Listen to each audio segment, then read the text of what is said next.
News alert now on the Supreme Court hearing on Section 230, which has potentially revolutionary implications for the internet as we know it. Eamon Javers with the details. Hi, Eamon.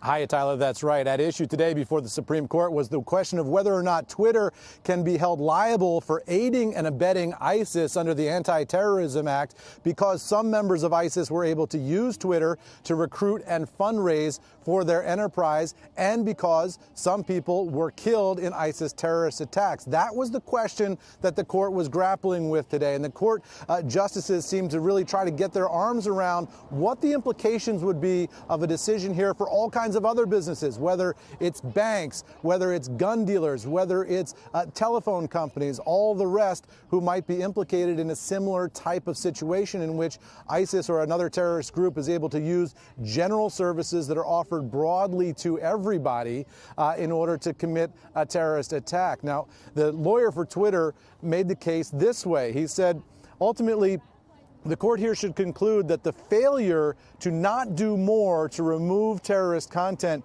does not amount to the knowing provision of substantial assistance to ISIS, and therefore this case should go away. And I think you'd have to say, Tyler, that ultimately Twitter today had a worse day in court than YouTube and Google did yesterday under that Section 230 situation that you mentioned. A separate but related case yesterday, I think Google and YouTube fared better. The justice is a little bit more skeptical here today of YouTube, but at the end of the day, the victims in both of these cases are going to have a long way to go to prove that the provision of these kinds of general services to everybody ultimately amount to aiding and abetting a terrorist organization, guys. Back over to you. It really, if I boil it down to the kernel, I guess I see it this way.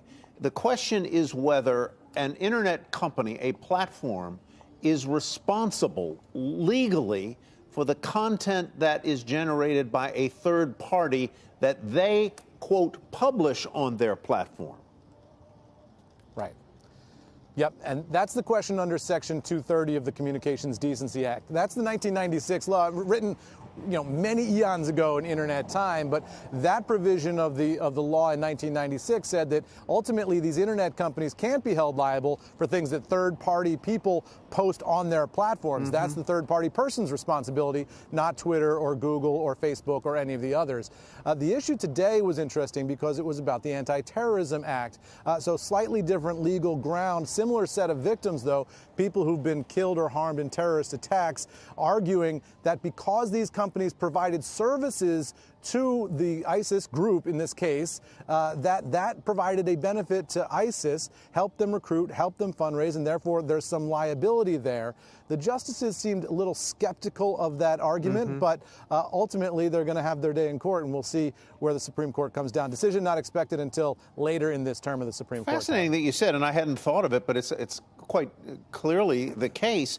The implications here could extend to businesses in completely unrelated fields, like a gun manufacturer, a gun dealer, a pharmacy that sells a harmful drug that was not manufactured by that pharmacy, but by a third party. Anyhow, it's a fascinating case in front of the Supreme Court. Eamon Javers, thank you.